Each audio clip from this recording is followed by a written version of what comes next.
Hi, welcome to this video. This time I'm going to cover how to use a random block and print the output from the random block in a text using a wire. The random block you can find in data operation. This is the one that looks like a die. It is a random, so the minimum value it starts from is 1 and the maximum is 10. These numbers can be changed. So to actually make it be a die, I would like it to be from 1 to 6. So I just put the number 6 here.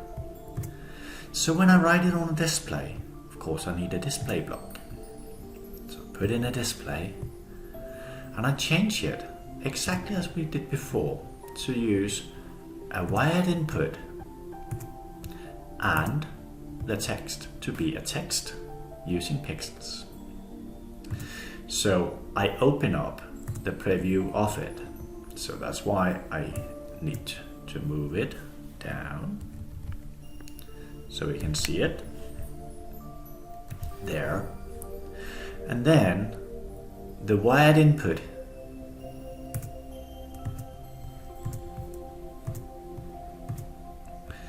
I move the x coordinate, so I kind of put the W in the middle, and the y coordinate, so it's kind of in the middle of the screen as well. So if I run it now, of course I cannot be able to see it, so I need this flow operation, the timer, so I can just let it show for 2 seconds.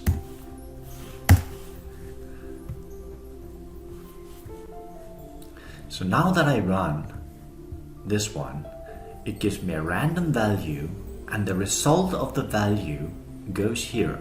So if I want to write that number on the screen, I just drag a wire from here as an output to input in the text block, and then it will display exactly that value on the screen for 2 seconds when I run it.